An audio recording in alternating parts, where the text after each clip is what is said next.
Commander Kang De-ho sat in the quiet control room of Luna Station, watching the endless stream of data flow across his screens.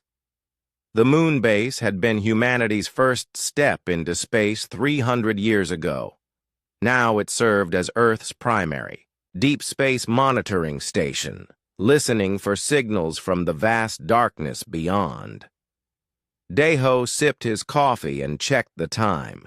His shift would end in 2 hours, and then he could return to his small quarters to read the latest reports from the Mars colonies.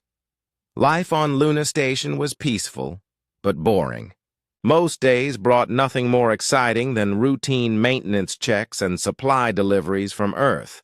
The alarm changed everything. A sharp beeping sound filled the control room as red lights flashed across the main display. De-ho nearly dropped his coffee cup as he rushed to his workstation. The computers were detecting something impossible, a signal using communication protocols that had been dead for thousands of years. "Computer, run a full analysis on the incoming transmission," De-ho ordered, his fingers dancing across the keyboard. The results made his blood run cold. The signal was using encryption methods found only in the ancient alien artifacts discovered in Siberia 2 centuries ago. According to every expert who had studied those remains, the beings who created them had been gone for 30,000 years.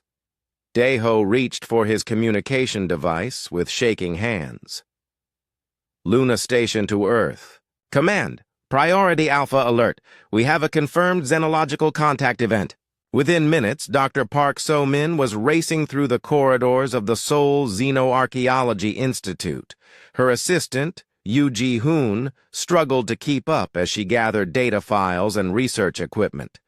"Doctor, are you certain about this?" Ji-hoon asked, his breathing heavy from the fast pace. "The signal matches our database perfectly," So-min replied, not slowing down.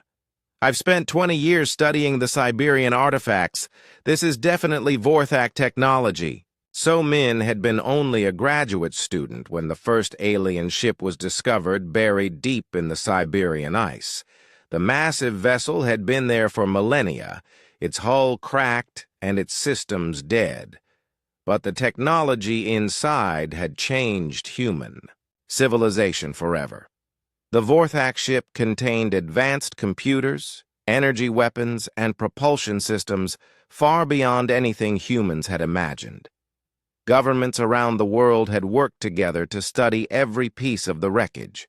The knowledge gained from that single vessel had pushed humanity into the space age almost overnight. But the ship had also contained something else, records and databases that told the story of a vast alien empire. The Vorthak were a powerful species that had conquered dozens of worlds across the galaxy. Their ships were massive, their weapons devastating, and their armies unstoppable.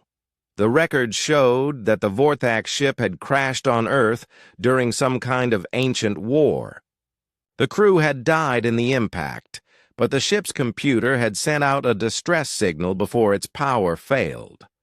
According to the data, other Vorthak ships should have come to investigate. They never arrived. For 30,000 years, Earth had been silent. Now something was answering that ancient call. President Yoon Hye-jin stood in the emergency meeting room deep beneath the Global Defense Council building in Geneva. Around the table sat the most powerful leaders on Earth, military commanders, scientists, and politicians who had trained their entire lives for this moment. "Show me what we know," President Yoon said to Admiral Choi Byung-soo, head of Earth's Space Defense Forces. The Admiral activated a holographic display showing the solar system. Red dots marked the positions of 12 massive objects moving through space toward Earth. "They appeared at the edge of our solar system 6 hours ago. Our long-range sensors show ships unlike anything in our databases." How long until they reach Earth? Asked General Kim Woo-bin, commander of the Planetary Defense Grid. At their current speed, approximately 72 hours, Admiral Choi replied. But Dr. Park believes they could move much faster if they wanted to. So Min stepped forward, her face pale but determined. The Vorthak technology we studied was 30,000 years old when we found it. If this is really them returning, their current ships will be far more advanced than anything we've seen. What do they want? President Yoon asked. Unknown. But the signal pattern suggests they're looking for something specific. Probably their lost ship and crew. The room fell silent. Everyone present knew what that meant. The crashed Vorthak vessel had been completely dismantled and studied. Its technology had been copied, improved, and used to build Earth's space fleet. The crew remains had been respectfully buried, but their ship no longer existed as a single piece. Do they know we took their technology? Asked Admiral Choi. Impossible to say, So Min replied. But if they have any way to scan our ships or cities, they'll recognize their own designs immediately. President Yoon looked around the table at the faces of Earth's leaders. Some showed fear, others determination, but all understood the gravity of the situation. Humanity had always known this day might come. The question was whether they were ready for it. Admiral, what is the status of our fleet? All ships are being recalled to Earth orbit. We have 430 vessels, of various classes, plus the orbital defense platforms around Earth, Mars, and the outer colonies. Will that be enough? Admiral Choi hesitated. Against 12 ships? Possibly, but we have no way to know their true capabilities. The discussion was interrupted by a communication officer who burst into the room. Ma'am, we're receiving a transmission from the alien fleet. It's being broadcast on all frequencies. The holographic display changed to show a translation of the incoming message. The words appeared in dozens of human languages, though some were clearly ancient versions that hadn't been spoken for thousands of years. People of the third planet, we are the Vorthak Empire. One of our vessels was lost in your system during the Great War. We have come to recover our property and crew. Prepare for our arrival. Resistance will be met with appropriate force. President Yoon read the message twice before speaking. How did they learn our languages? They must have some of our broadcasts, suggested Dr. Lee Tae-kyung, Earth's chief diplomatic officer. We've been transmitting into space for over a century. Or they had language data in their crashed ship's computers, So Min added. We never found all of their databases. The president stood and walked to the window overlooking the city of Geneva. Far above, she could see the running lights of spacecraft moving through Earth's orbital traffic lanes. In just 3 days, the peaceful existence humanity had known was about to change forever. Send a response, she ordered. Tell them we acknowledge their message and welcome them to Earth for peaceful negotiations. Ma'am, Admiral Choi said carefully, should we prepare for combat? President Yoon turned back to face the room. Admiral, we've been preparing for this moment for 200 years. Every ship in our fleet, every weapon we've built, every soldier we've trained, it's all been leading to this moment. She paused, looking at each person around the table. The Vorthak left Earth 30,000 years ago and found primitive humans living in caves. They're about to discover what we've become. As alarms continued to sound throughout Luna Station and emergency meetings convened on every human world, the 12 alien ships continued their steady approach toward Earth. In 72 hours, 2 civilizations would meet again after an impossibly long separation. Neither species was prepared for what they would find. Ambassador Lee Tae-kyung adjusted his formal diplomatic uniform as the shuttle New Seoul approached the massive alien vessel. Through the window, he could see the Vorthak flagship, a dark, angular ship that stretched for nearly 3 kilometers. Its hull was covered in strange symbols that seemed to glow with their own light. "Remember," Dr. Park So-min said quietly, sitting beside him, "everything we know about their culture comes from 30,000-year-old records. They may have changed completely since then." Captain Nam Gi-ho piloted the shuttle with steady hands, though Tae-kyung could see the tension in his shoulders. Behind them sat a small team of scientists, linguists, and security officers. They were humanity's first diplomatic contact team, carrying the hopes and fears of their entire species. "Approaching the docking bay now," Captain Nam reported. "Their ship is scanning us with some kind of energy beam." The Vorthak vessel was unlike anything in Earth's databases. Where human ships were smooth and curved, this one was all sharp angles and dark metal. Weapon ports were visible along its hull, and strange antenna arrays projected from its surface like the spines of some massive creature. The docking bay opened with a sound that echoed through the shuttle's hull. Red lights guided them into a chamber large enough to hold 20 human vessels. As they landed, Tae-kyung could see other ships nearby, sleek craft that looked nothing like human designs. "Atmospheric scan complete," reported Dr. Shin Mi-young, the team's science officer. "The air is breathable, but with higher oxygen content than Earth normal. Temperature is comfortable." The shuttle's door opened with a soft hiss. Tae-kyung stepped out first, followed by his team. The docking bay was dimly lit, with most of the illumination coming from strips of light along the walls and floor. The ceiling stretched high above them, disappearing into darkness. A group of figures waited near the far end of the bay. As the humans approached, Tae-kyung got his first clear look at a living Vorthak. Commander Veltharion stood nearly 3 meters tall, his body covered in what looked like natural armor plates that gleamed like black metal. 6 limbs extended from his torso, 4 arms and 2 legs, each ending in hands with sharp claw-like fingers.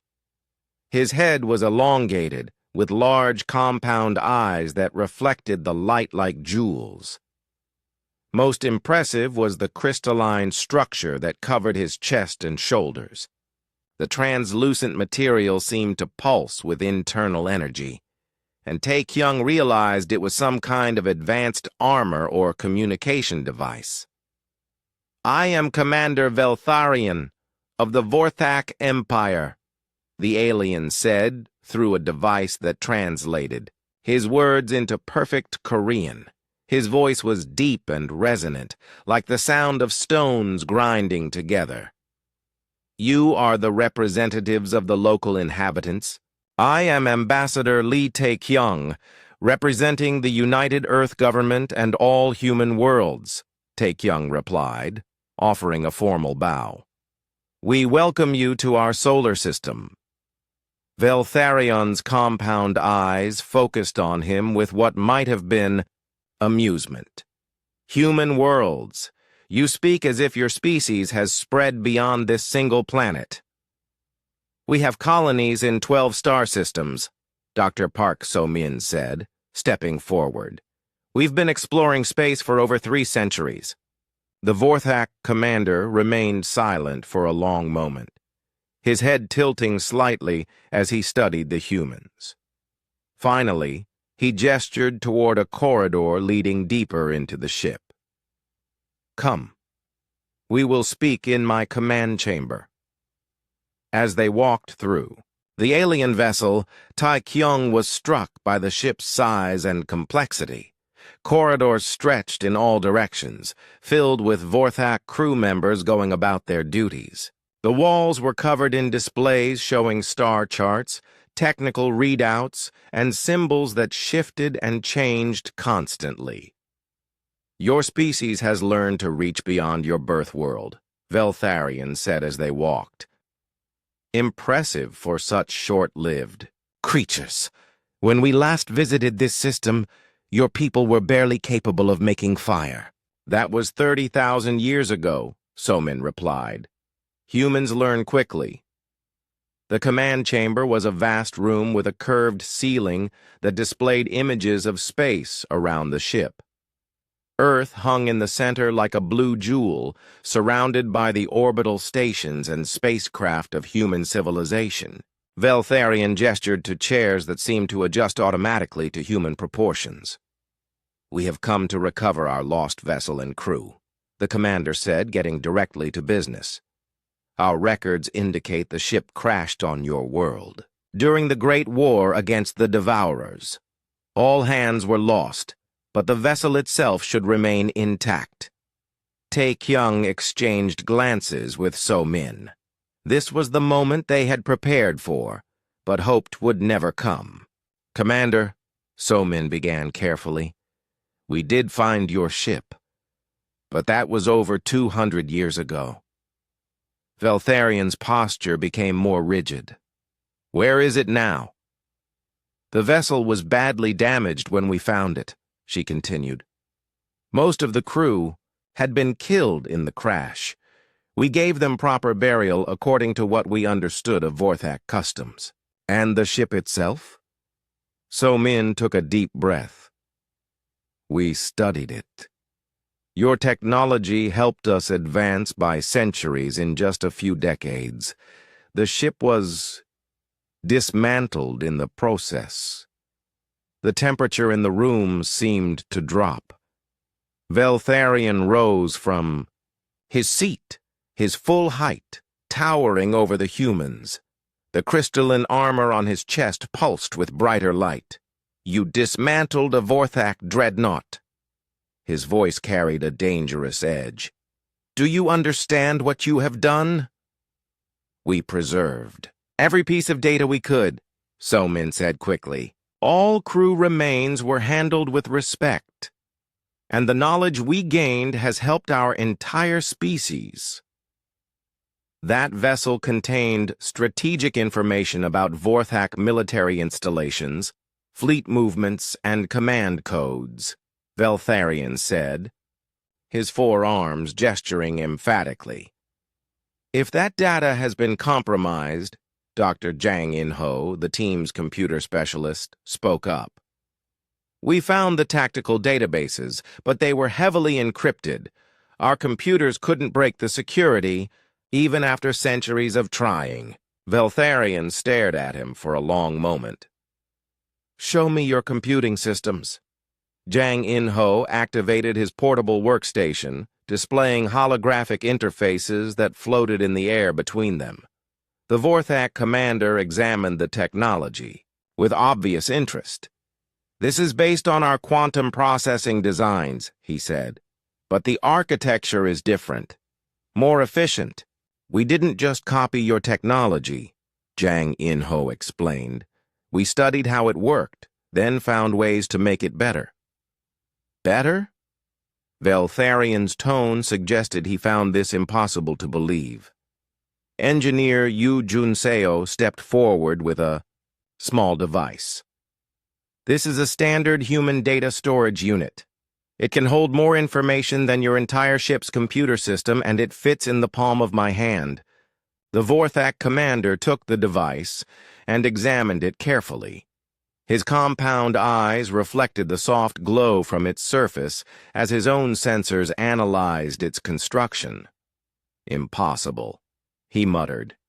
"This level of miniaturization should not be achievable with the technology from our crashed ship." "Humans are good at taking ideas and making them better," Tae-kyung said.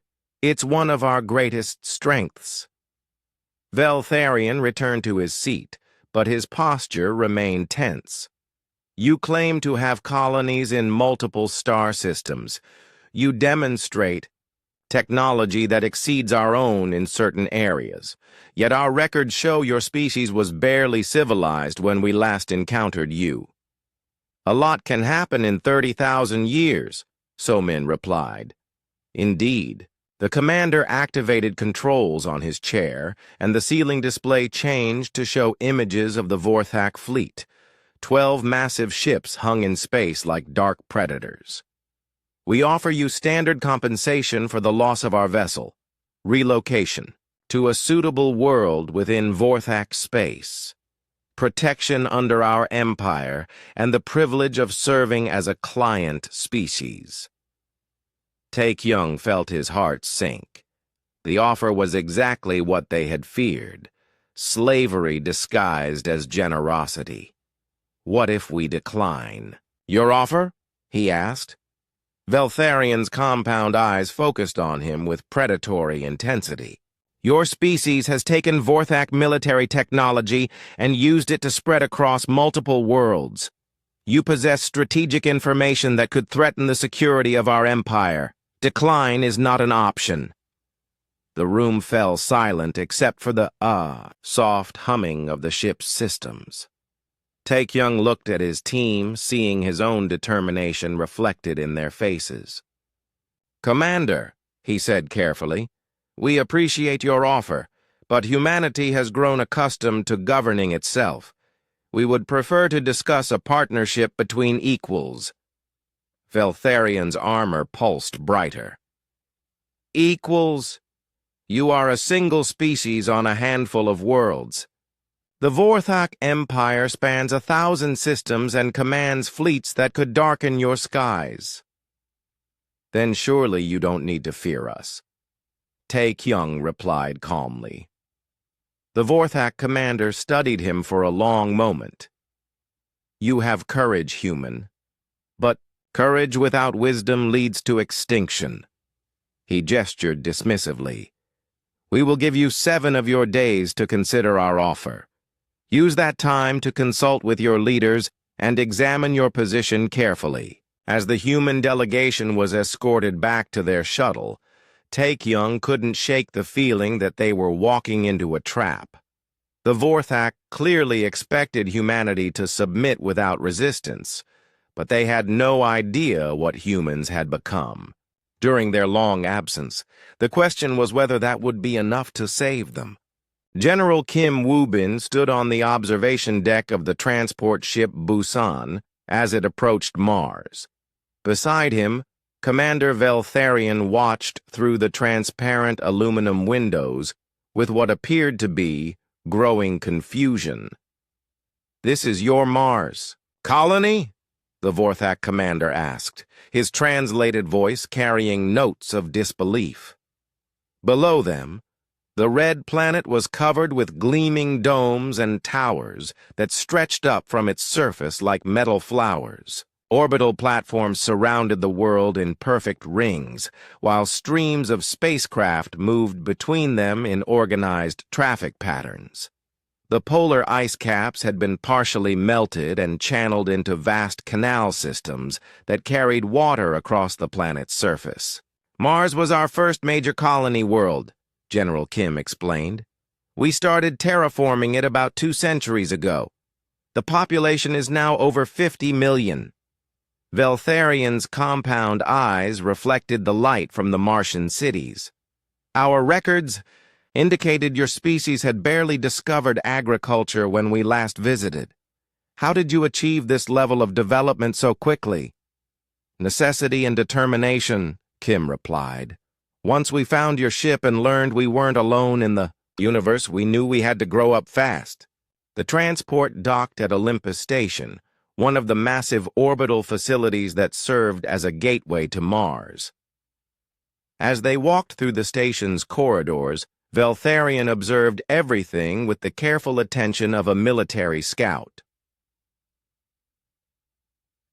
Thutyus station was bustling with activity. Humans of all ages moved through the corridors alongside robots and automated systems.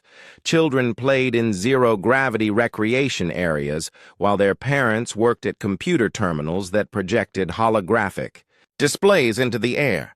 Your population appears to be thriving, Veltharion noted. But these facilities seem too advanced for a species that only discovered our technology 2 centuries ago. Engineer Shin Mi-young, who had joined them for the tour, smiled proudly. We didn't just copy your designs, Commander.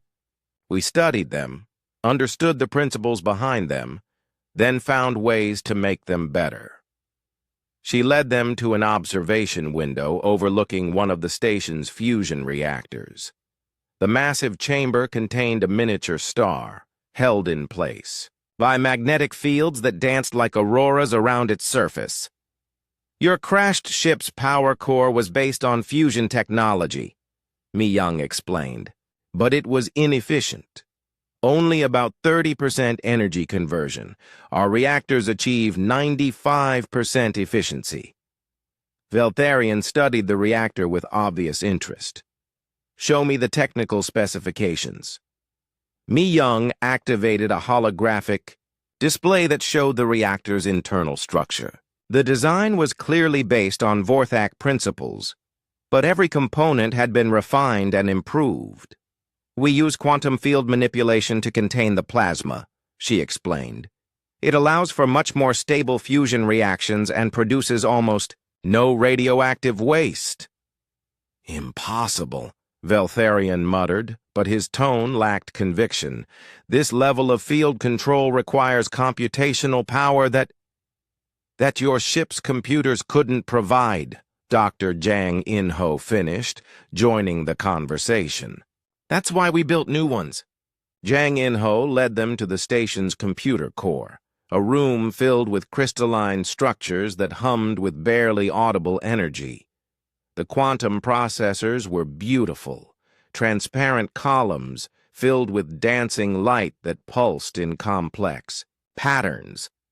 Each of these cores can process more data in 1 second than your entire fleet's computer systems combined, Jang In-ho said proudly.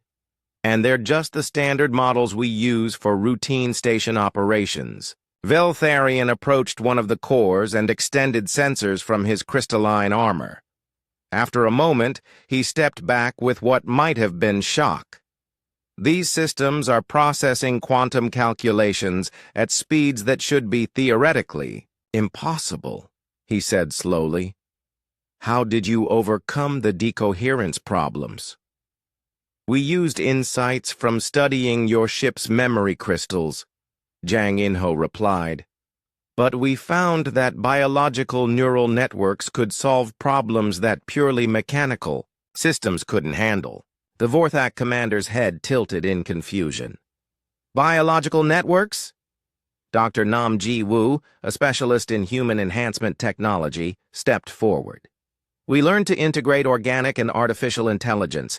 Our computers use cloned neural tissue to enhance their processing capabilities. She activated a display showing brain scans and neural pathways. We also learned to enhance human cognitive abilities through careful genetic modification and neural implants. Our scientists can think faster and process more complex information than baseline humans. You have altered your own species? Veltharion asked, his voice carrying an emotion the translator couldn't quite capture. We've improved ourselves, Nam Ji-woo replied.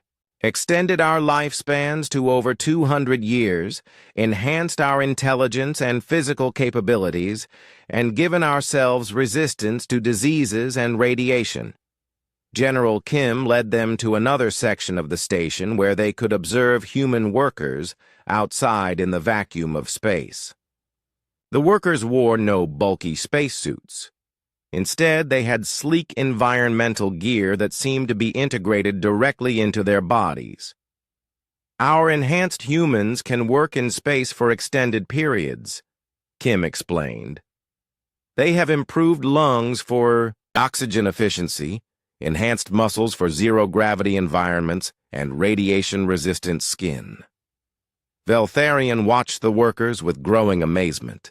They moved through space with grace and efficiency, using magnetic boots and manipulation fields to handle massive construction materials as if they weighed nothing.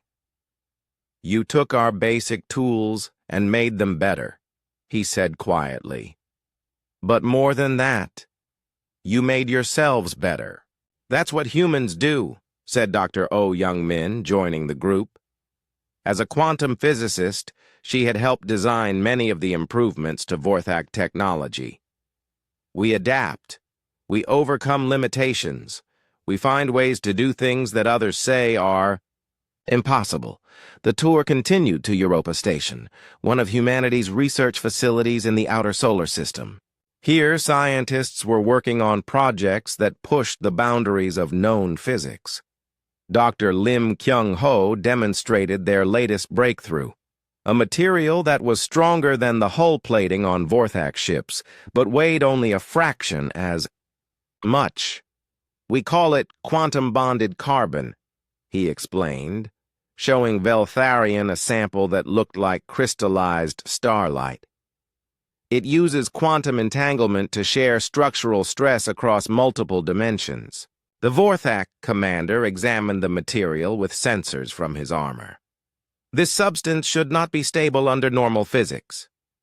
"Normal physics are more flexible than most people think," Kyung-ho replied with a grin. "You just have to know how to ask nicely." As they moved through the research facility, Veltharion saw humans working alongside artificial intelligences that seemed to have personalities and opinions of their own. Robots that could think and learn, computers that could feel emotions, and hybrid beings that combined the best aspects of biological and mechanical intelligence.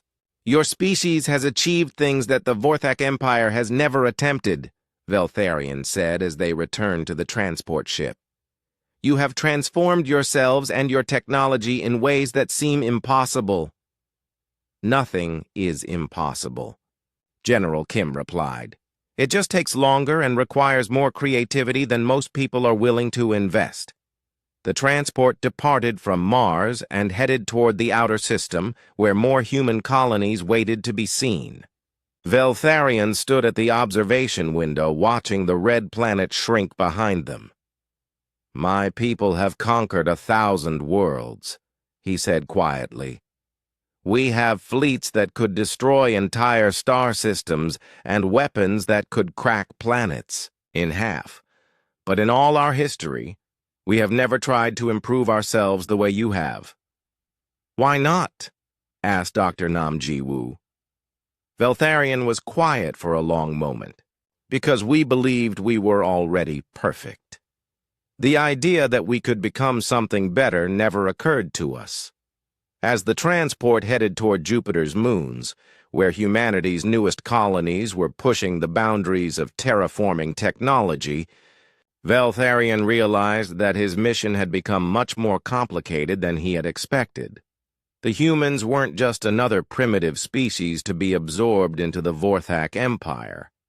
They had become something entirely new, a civilization that combined the best aspects of technology and biology, of individual creativity and collective cooperation. For the first time in his long military career, Commander Veltharion began to wonder if the Vorthak Empire might have something to learn from the species they had come to collect. Captain Yeo Sang-hoon guided the exploration vessel Sejong through Earth's atmosphere toward the coordinates that had haunted humanity for 2 centuries. In the passenger compartment, Commander Veltharion sat with 3 of his subordinates, all expecting to finally see their ancient vessel. The Siberian landscape stretched below them, endless forests broken by frozen rivers and scattered research facilities. Snow covered everything in a blanket of white that reflected the pale sunlight like scattered diamonds. "The crash site should be visible soon," Captain Yeo announced over the intercom. "Weather conditions are clear." Veltharion leaned forward. In his seat, his compound eyes focused on the windows. After 30,000 years, we will finally recover our lost brothers and their ship. Dr. Han Eun-ji, the site's chief archaeologist, sat across from the Vorthak delegation. She had spent her entire career studying the remains of their civilization, and now she was about to deliver news that would shatter their expectations. "Commander," she said gently, "I should prepare you for what you're about to see." "The ship may be damaged," Veltharion replied dismissively. "But Vorthak engineering is built to last millennia. The hull should still be intact." The Sejong descended toward a circular valley surrounded by research buildings and monitoring stations. But where Veltharion expected to see the dark bulk of a crashed dreadnought, there was only an empty crater filled with memorial stones. "Where is our ship?" demanded Sub-Commander Kethmorian, one of Veltharion's officers. Captain Yeo brought the vessel down near the memorial site. As the landing ramp lowered, cold Siberian air rushed into the cabin carrying the scent of pine, trees, and old snow. Dr. Han led the group toward the center of the crater, where a massive stone monument rose from the frozen ground. Carved into its surface were the names of 2,847 Vorthak crew members, written in their own language alongside human translations. "Your people are honored here," Dr. Han said softly. "We found their remains throughout the wreckage and gave them the most respectful burial we could manage." Veltharion approached the monument with slow, reverent steps. His armored hands traced the carved names as he read the list of his ancient comrades. "Sub-Commander Thelkarion," he whispered. "Battle Leader Morthak, Science Officer Velnira." He turned to face the humans. "These are names from our greatest generation, heroes of the war against the Devourers." "They died defending the galaxy," Dr. Han replied. "We made sure their sacrifice was remembered." "But where is their ship?" Kethmorian asked impatiently. "Where is the dreadnought Eternal Victory?" Dr. Han gestured toward the empty crater. "This is all that remains. The ship was completely destroyed in the crash, then buried under ice for thousands of years. When we found it, most of the structure had already degraded." Veltharion's posture straightened. "Show me the wreckage." "Commander," Dr. Han said carefully, "there is no wreckage left to show you." The temperature seemed to drop even further. The Vorthak delegation stared at her with expressions that needed no translation. "What do you mean?" Veltharion asked slowly. Dr. Han activated a holographic projector that showed images of the excavation site as it had appeared 2 centuries earlier. The crater was filled with twisted metal, broken hull sections, and scattered debris that stretched for kilometers. "The ship was broken into millions of pieces," she explained, "but the technology was still functional. Our scientists spent decades cataloging every fragment, every circuit, every piece of data storage we could find. The holographic display showed human researchers carefully removing each piece of alien technology, studying it in laboratories, and eventually incorporating it into their own designs. "You salvaged our ship," Veltharion said, his voice carrying a dangerous edge. "We learned from it," Dr. Han corrected. "Every piece was studied, documented, and preserved. Nothing was wasted." "Where are the pieces now?" Dr. Han hesitated. "Commander, that ship's technology became the foundation for our entire space program. The fusion reactors powering our cities, the computers running our networks, the ships that carried us to other worlds, all of it came from studying your vessel. You recycled a Vorthak dreadnought into your infrastructure?" Kethmorian's translator struggled to convey the outrage in his voice. "We honored its memory by using its gifts to become better than we were," Dr. Han replied firmly. Your people's sacrifice wasn't in vain. It helped us reach the stars. Veltharion walked to the edge of the crater and stared down at the memorial. Stones. The Eternal Victory carried more than weapons and engines. Its central computer contained strategic information about Vorthak military installations, fleet deployments, and command protocols. We found the tactical databases, Dr. Hahn admitted, but they were protected by encryption we couldn't break. Show me. Dr. Hahn led them to one of the research buildings, where the original computer cores from the crashed ship were kept in a secure vault. The crystalline storage devices still pulsed with faint light, their quantum matrices maintaining data that was older than human civilization. Veltharion approached the cores and extended interfaces from his armor. The ancient systems recognized his command codes and began displaying information in holographic Vorthak script. Military deployment schedules, he read aloud. Fleet construction plans, defensive grid specifications. His voice grew quieter with each item. Command rotation protocols, strategic vulnerability assessments. We could never access those files, Dr. Jang In-ho said. Our computers weren't advanced enough to break your encryption. Veltharion continued reading, his compound eyes reflecting the scrolling data. Genetic identification codes for the ruling caste. Communication frequencies for deep space installations. Emergency rally points for the remaining fleet. He stepped back from the cores as if they had become dangerous to touch. What is it? Dr. Hahn asked. This information is 30,000 years old, Veltharion said slowly. But some of it is still current. The Vorthak Empire uses systems and protocols that have remained unchanged for millennia. Admiral Lee Dong-wook, who had been quietly observing the exchange, stepped forward. Commander, are you saying that data could still be used against your people? Veltharion's silence was answer enough. That's why you really came back, Dr. Hahn realized. It wasn't just about recovering a lost ship.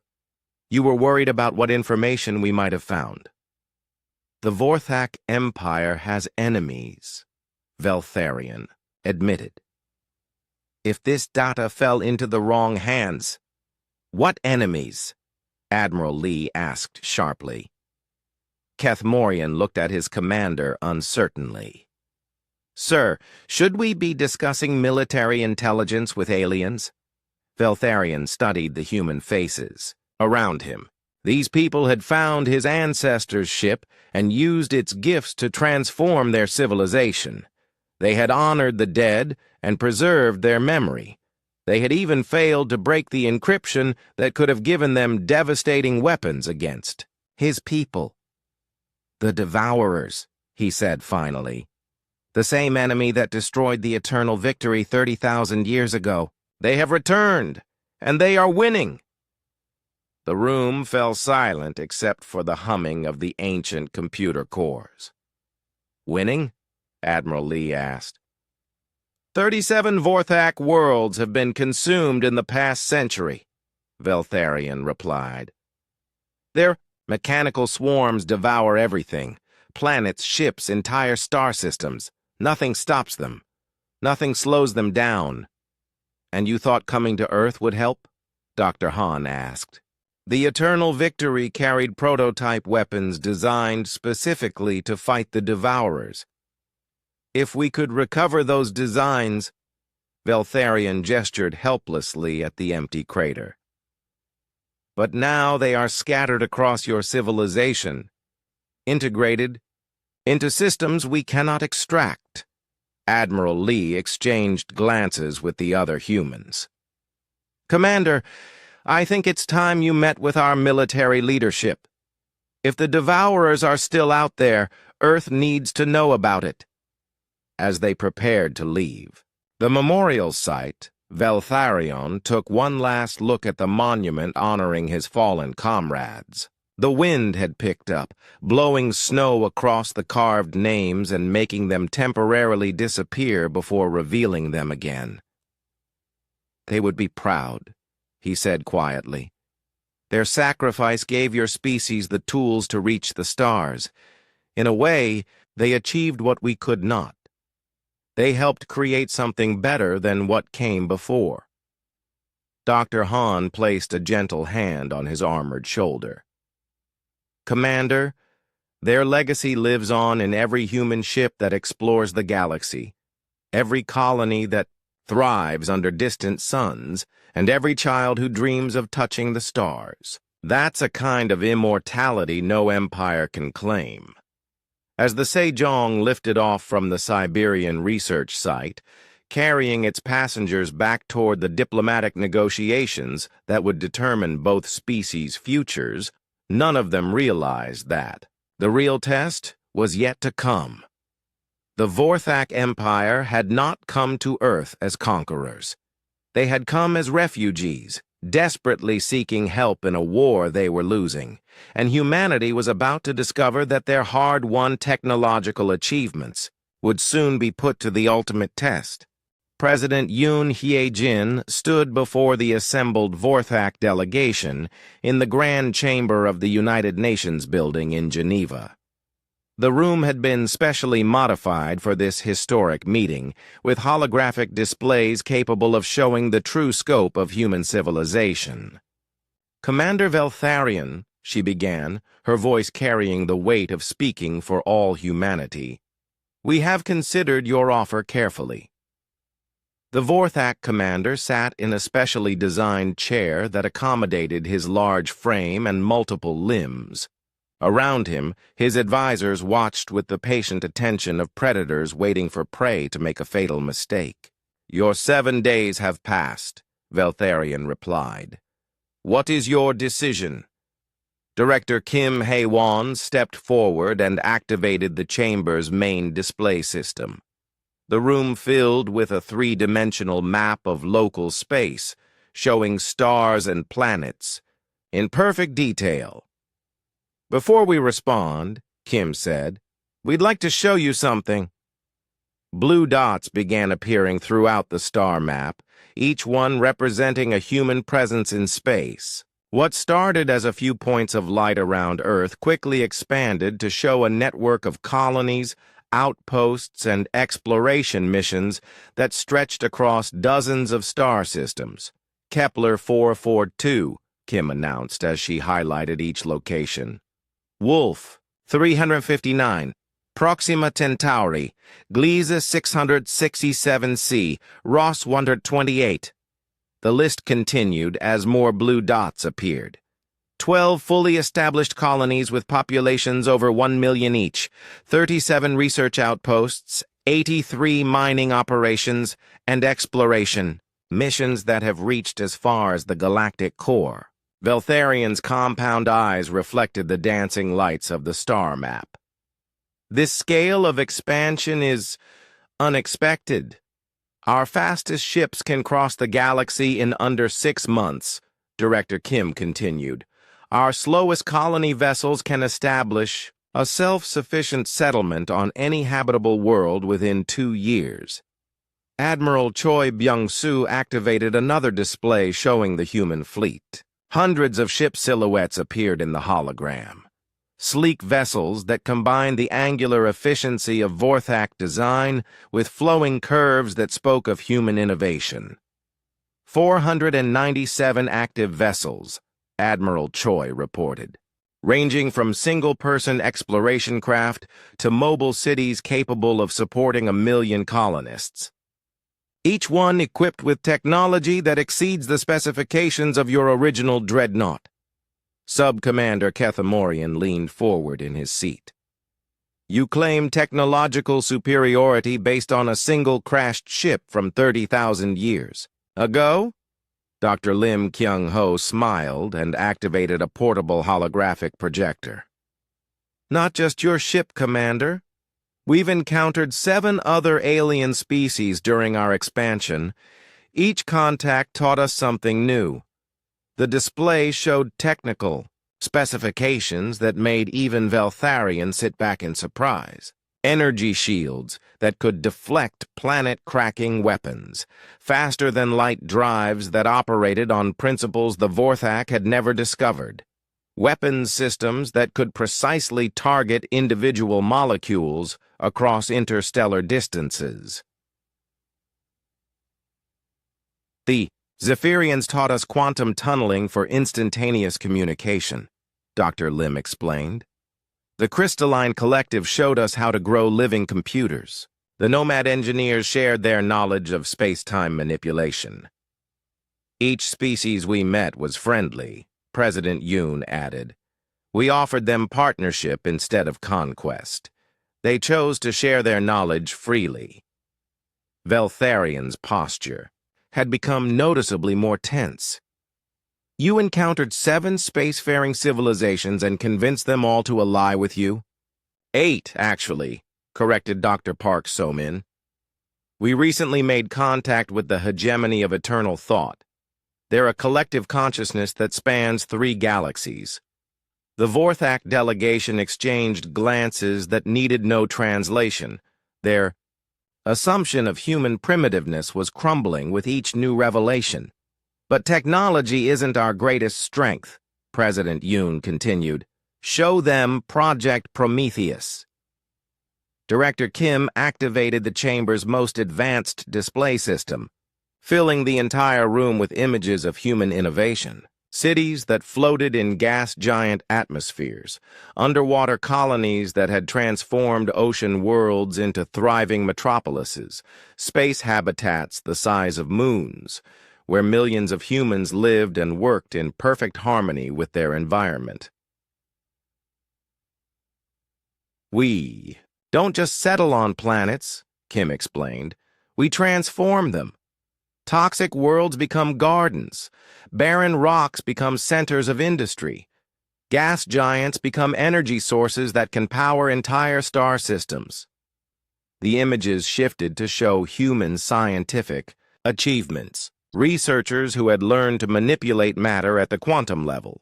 Engineers who could build structures that existed in multiple dimensions simultaneously. Biologists who had created new forms of life perfectly adapted to alien environments. In 30,000 years, we have become more than we were, President Yoon said. We have become what we chose to be. Commander Veltharion stood slowly, his full height impressive even in the large chamber. Your achievements are remarkable, he admitted. But you are still a single species on a handful of worlds. The Vorthak Empire commands 1,000 systems, and fleets that could darken your skies.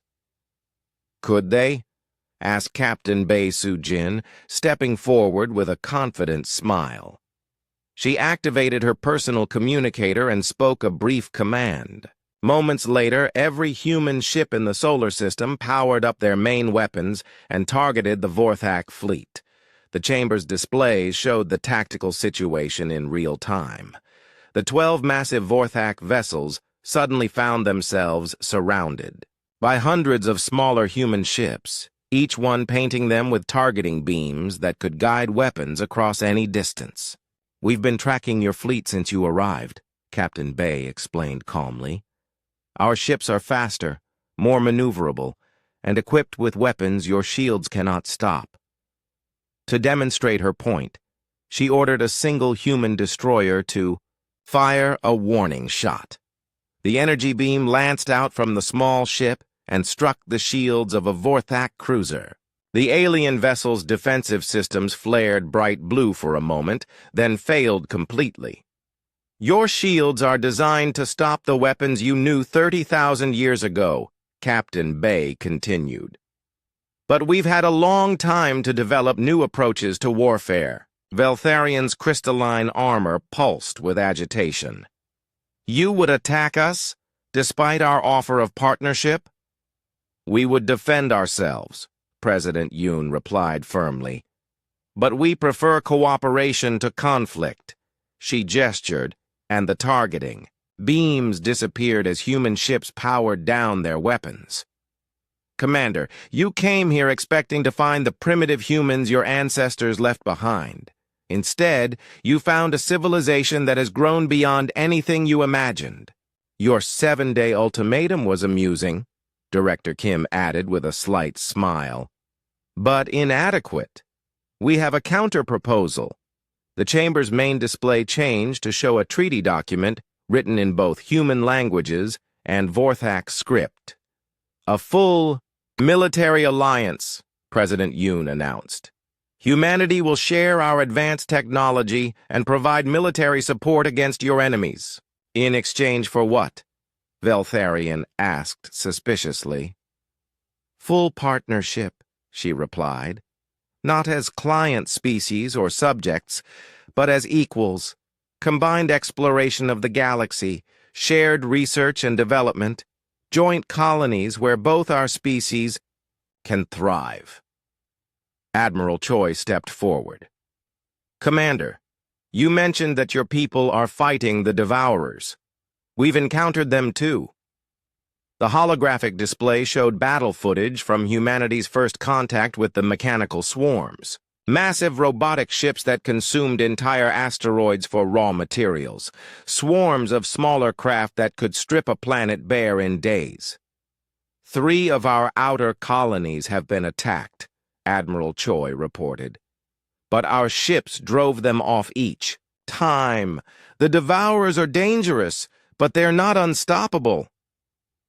You defeated Devourer swarms? Kethmorian asked in disbelief. Our quantum computers can predict their attack patterns faster than they can adapt, explained Dr. Jong In-ho. And our weapons can target their central coordination nodes with precision they cannot defend against. Commander Veltharion remained silent for a long moment, processing everything he had learned. His entire world view was being systematically dismantled by evidence he could not deny. You offer alliance, he said finally. But why? You clearly have the power to simply take what you want from us. President Yoon approached the Vorthak commander until she stood directly before his towering frame. Despite the size difference, her presence filled the room with quiet authority. Because that's not who we are, she said simply. Humans believe that civilizations grow stronger through cooperation, not conquest. We've proven it works with 8 other species. We'd like to prove it with yours as well. Your high command will never accept such terms, Veltharion replied. The Vorthak Empire has never treated with equals. Then perhaps it's time they learned, President Yoon suggested. As alarms began sounding throughout the chamber, Admiral Choi received an urgent communication. Ma'am, our deep space sensors are detecting incoming ships, unknown configuration, but the energy signatures match Devourer technology. President Yoon looked at Commander Veltharion with grim determination. It seems the universe has decided to give us a field test of our alliance proposal. Outside Earth's atmosphere, mechanical swarms emerged from hyperspace, like a plague of metal locusts, their destination unmistakable.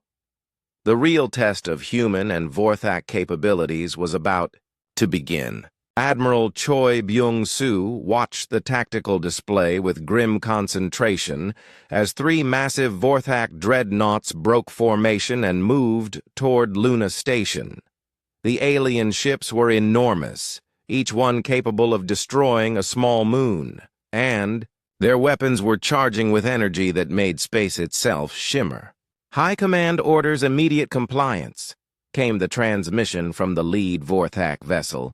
Surrender all stolen technology and submit to Imperial authority or face the consequences.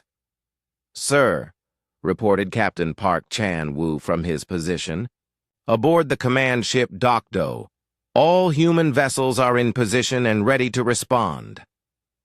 Admiral Choi nodded slowly. They had prepared for this moment since first contact, but he had hoped it wouldn't come to violence. The Vorthak High Command had rejected their alliance proposal within hours, demanding instead that humanity submit to becoming a client species of the Empire. "How long until they reach Luna Station?" he asked. "At current speed, 17 minutes, replied Lieutenant Commander Kim So-ra from her sensor station. Admiral Choi opened a channel to President Yoon.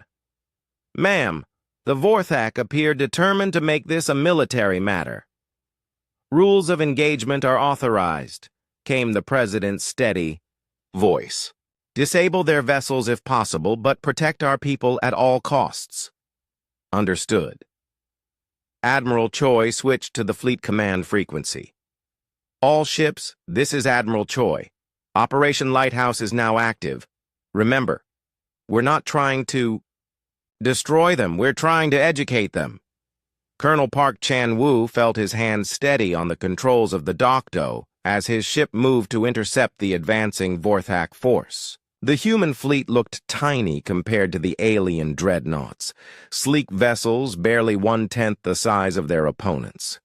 "Sensors show they're targeting Luna Station's main docks," reported his tactical officer, Lieutenant Yu Min-jung. "If those weapons hit, we'll lose thousands of civilians." "Not going to happen," Chan-woo replied calmly. "All squadrons implement swarm pattern Delta." The human ships suddenly scattered like a school of fish, breaking into dozens of smaller formations that darted around the massive Vorthak vessels with impossible agility. The alien gunners tried to track the fast-moving targets, but their weapons were designed for ship-to-ship combat against similarly large opponents.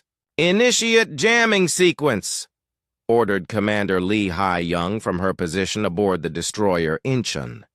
Human ships began broadcasting signals that confused Vorthak targeting systems, making the smaller vessels appear to be in multiple locations at once.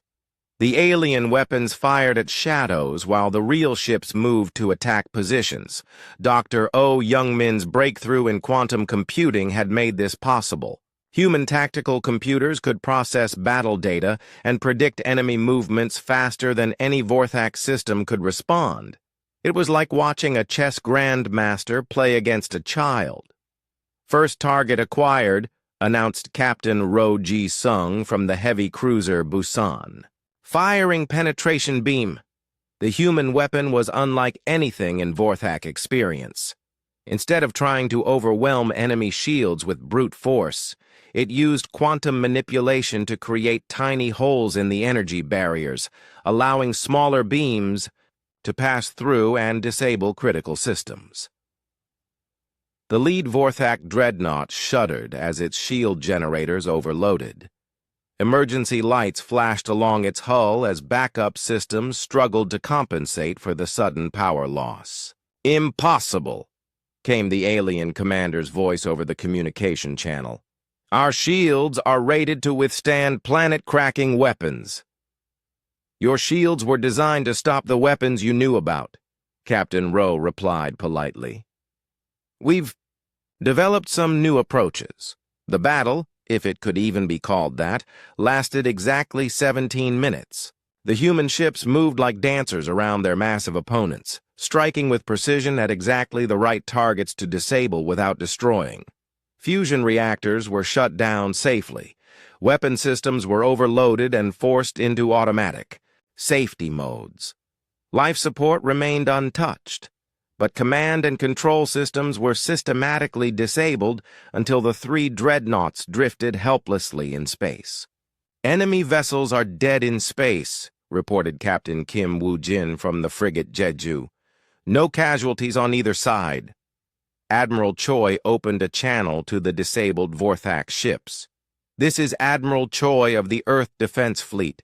Your vessels are disabled but intact. Your crews are unharmed. We are prepared to assist with repairs and medical attention if needed." The response took several minutes to come. You defeated 3 Imperial dreadnoughts without destroying them?" "We told you we preferred cooperation to conflict," Admiral Choi replied. This demonstration was to show you that we have the capability to defend ourselves, not to harm your people unnecessarily.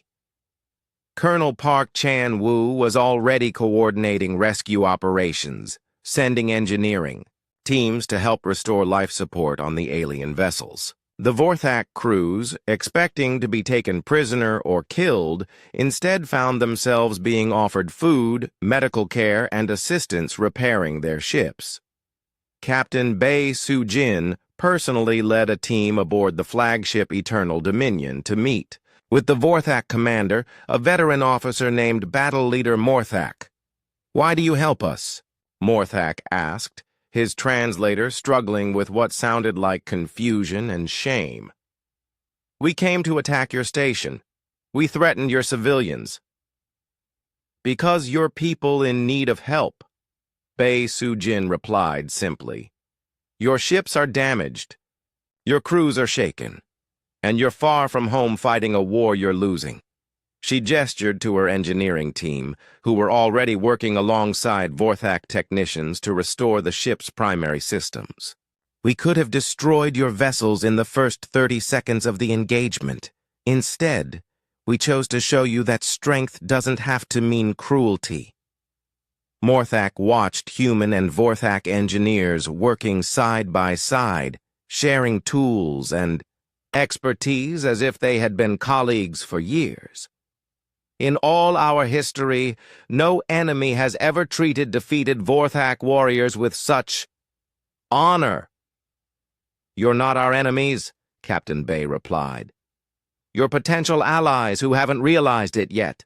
Commander Veltharion arrived at the battle site aboard a Vorthak shuttle, his crystalline armor dim with what appeared to be embarrassment.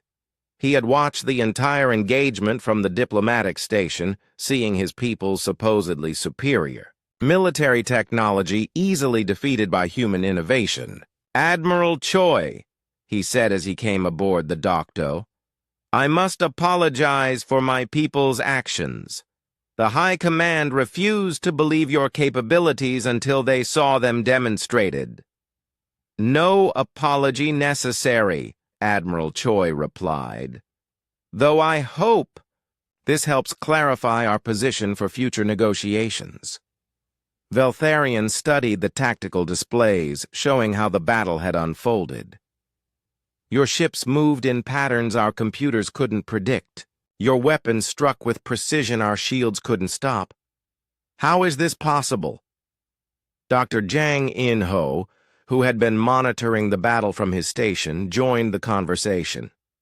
"Our computers think differently than yours. Vorthak systems use pure logic and calculation. Human systems incorporate intuition, creativity, and the ability to make leaps of understanding. We also learn from our mistakes very quickly," added Captain Kim So-ra. "Every time we encounter a new enemy tactic, we develop 3 different counters to it. But perhaps most importantly," Admiral Choi said, "we fight to protect, not to conquer. That gives us a flexibility that conquest-based militaries don't have." As repair work continued on the disabled Vorthak ships, news arrived that changed everything. Deep space sensors had detected a massive devourer fleet approaching the outer edge of the solar system. "How many ships?" Admiral Choi asked. "Over 300, came the reply from the sensor station. "They'll reach Jupiter's orbit in approximately 6 hours. Commander Veltharion's compound eyes reflected the light from the tactical displays. "A fleet that size could consume this entire system." "Not if we stop them first," Admiral Choi replied calmly. He opened a fleet-wide channel. "All ships prepare for Operation Prometheus. We're about to face the real enemy." "Admiral," Veltharion said hesitantly, "after what just happened, my people have no right to ask for help."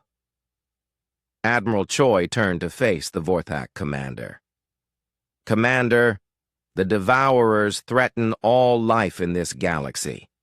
Helping you fight them isn't a favor. It's survival." He gestured toward the damaged but repairing Vorthak ships. Your crews have learned something today about how humans fight. Now they're going to learn how we work together. As Human and Vorthak, engineers rushed to complete repairs and prepare for the coming battle, both species realized that their old assumptions about each other had been completely wrong.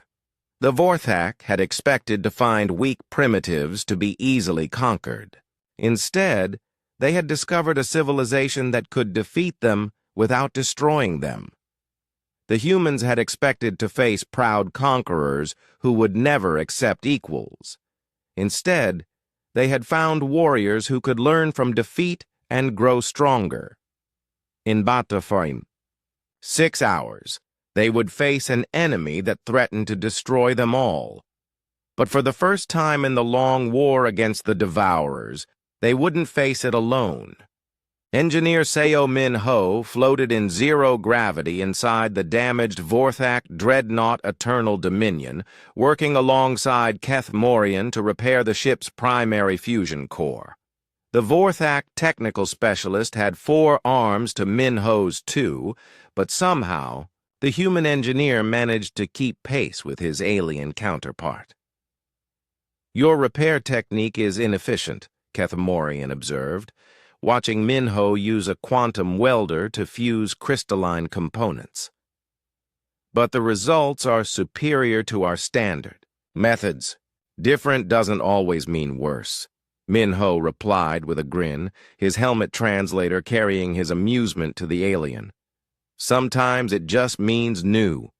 They had been working together for 3 hours, and both engineers had begun to understand that their combined skills produced solutions neither could achieve alone. Vorthak precision, merged with human creativity, created innovations that surprised them both.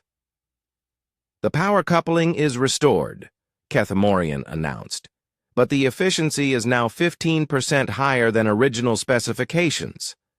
That's because we used human quantum-bonded materials for the connections," Min Ho explained. "They conduct energy better than your original crystals." Keth Morian examined the hybrid repair with obvious interest. "If we applied this technique to our weapon systems, we could increase their effective range by at least 30%, Min Ho finished. "Want to try it?" Working together, they began modifying the ship's main gun using a combination of Vorthak engineering principles and human materials science. The result was a weapon system that exceeded the capabilities of either civilization alone. Meanwhile, in the medical bay of Luna Station, Dr. An So-Ra was conducting her analysis of both species for President Yoon and Commander Veltharion.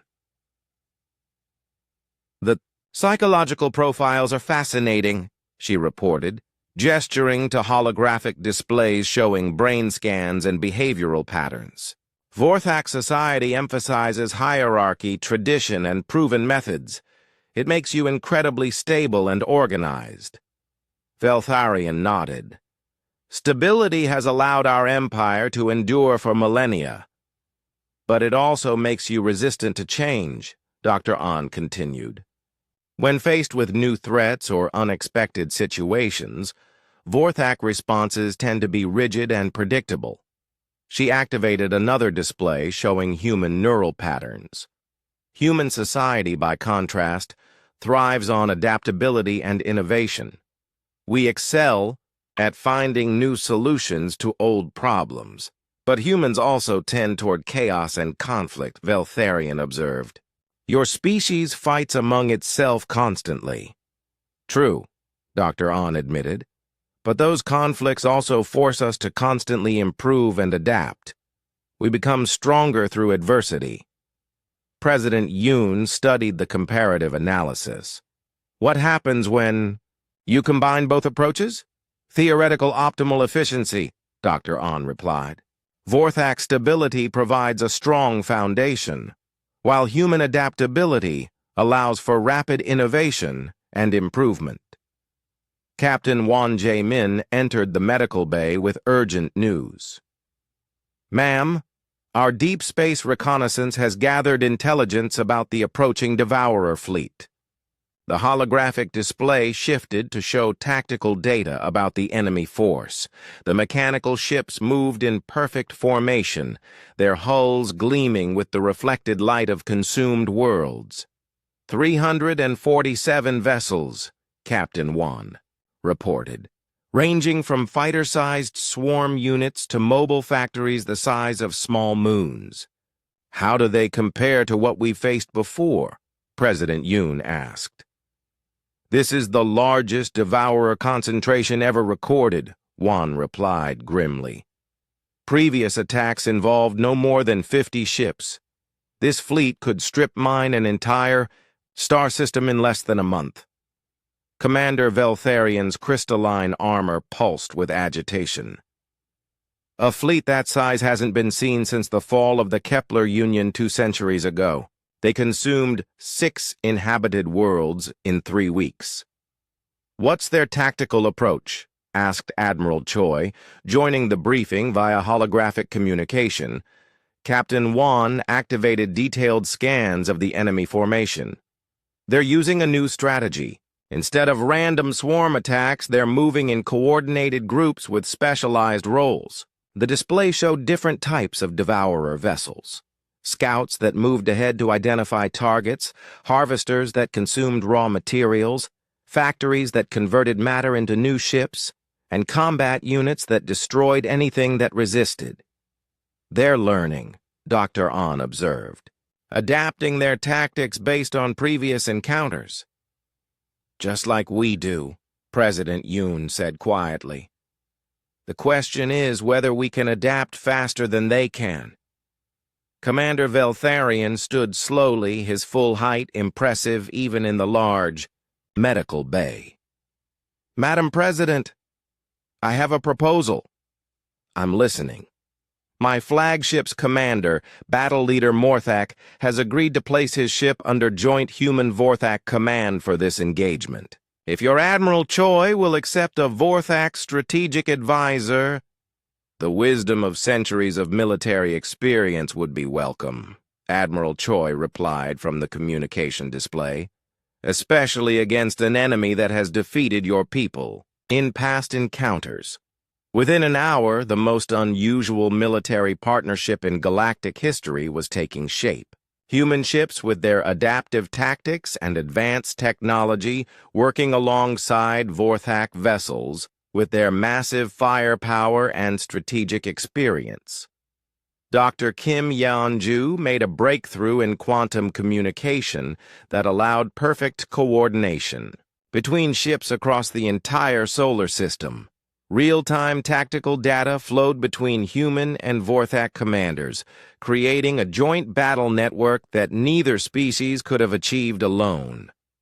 Devourer fleet will reach Jupiter orbit in 2 hours, reported Captain Hong Gyuri from her position aboard the reconnaissance vessel Ulsan. They're maintaining formation, but accelerating. Admiral Choi stood in the command center of the orbital station above Earth, with Commander Veltharian beside him. The unlikely partnership had grown into mutual respect as they planned their defense. What's your assessment of their likely strategy? Admiral Choi asked. Veltharian studied the tactical displays with the experience of decades fighting the mechanical enemy. They will attempt to divide our forces by threatening multiple targets simultaneously. The factories will seek out asteroid fields and small moons for raw materials, while the combat units engage our fleet. And if they succeed in establishing a foothold, they will begin exponential reproduction. Within days, we will face thousands of ships instead of hundreds. Admiral Choi nodded grimly. Then we stop them before they can establish any foothold. The signing ceremony took place aboard Luna Station as both fleets prepared for battle. President Yoon and Commander Veltharian stood before representatives of both species, with the formal alliance treaty displayed between them. This agreement establishes a partnership between the United Earth Government and the Vorthak Empire, President Yoon announced. Not as overlords and subjects, but as equals working toward common goals. Veltharion placed his signature beside the president's, his four hands moving in the traditional Vorthak gesture of binding oath. For the first time in our history, the Vorthak Empire acknowledges another species as equals. The ceremony was interrupted by urgent alarms. The Devourer fleet had accelerated beyond all predictions and would reach the outer defensive perimeter in 30 minutes. "All ships to battle stations," Admiral Choi ordered. "Operation Prometheus is now active." As human and Vorthak vessels moved to their assigned positions, both species prepared to face an enemy that had consumed worlds and destroyed empires. But for the first time in the long war against the Devourers, they faced it together. "Commander," Veltharion made his final observation as the Allied fleet prepared for battle. "We came to this system to reclaim our past. Instead, we have found our future." The holographic displays showed the approaching mechanical swarm, hundreds of ships moving with the inexorable purpose of a plague. But facing them was something the Devourers had never encountered before. Two civilizations that had learned to combine their strengths while covering each other's weaknesses. In the space between Jupiter and Mars, the greatest battle in human history was about to begin.